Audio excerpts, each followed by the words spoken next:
What is up, world? It's your boy Ton, and you are listening to the Wonton Wealth Podcast. Here, I'm going to unravel anything and everything commercial real estate related. And more importantly, we're going to add abundant value. So if you're ready, buckle up your eardrums.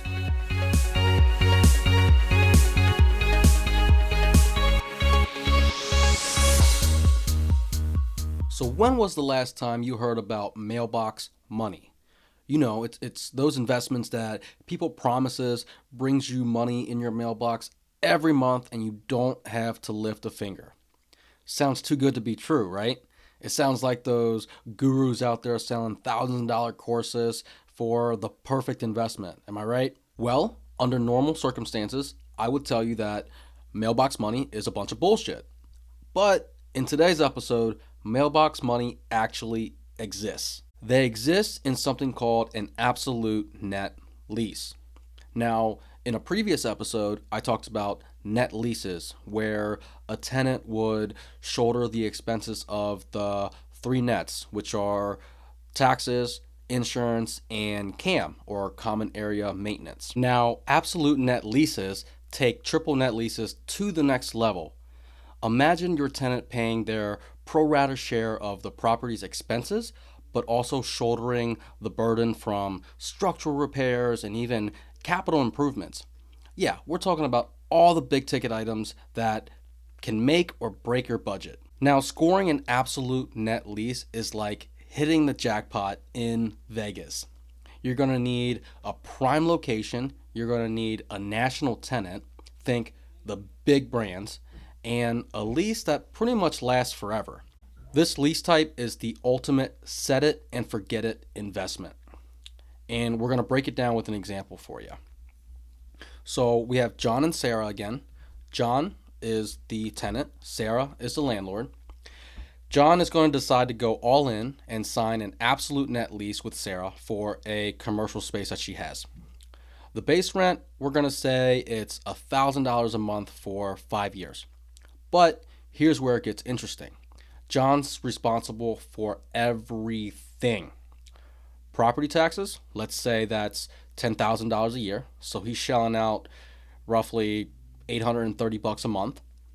Insurance, let's say that's $5,000 a year or $400 and some change every month. And we're not going to forget about the maintenance costs. So if there are roof repairs, yep, that's on John as well.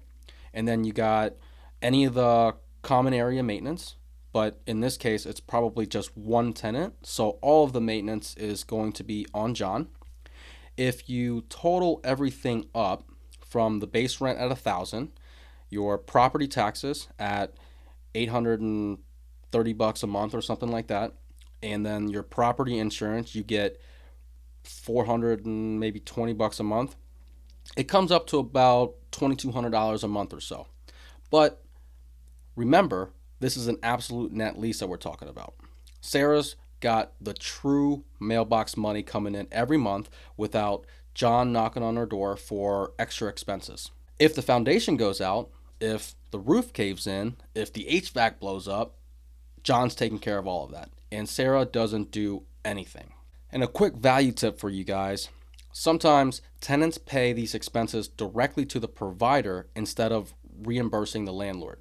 So in John's case, he'd be cutting those checks directly to the tax man and the insurance company. And whoever he has come out to fix some of those repairs, he's paying them directly. It's essentially a win-win for both parties. Sarah has less hassle and John gets pretty much full transparency of what he's paying and to who. So absolute net leases are the pinnacle of hands-off investing. It's almost considered a passive investment. With tenants handling nearly all of the expenses, landlords can pretty much sit back, relax, and just watch those rent checks come in every single month. But remember, landing this type of lease requires a prime property and a top-tier tenant. It's pretty much the ultimate long-term commitment for both parties involved.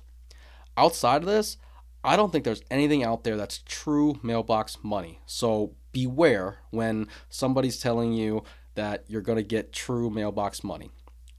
Unless we're talking about ground leases. But that's a topic for another day, so stay tuned.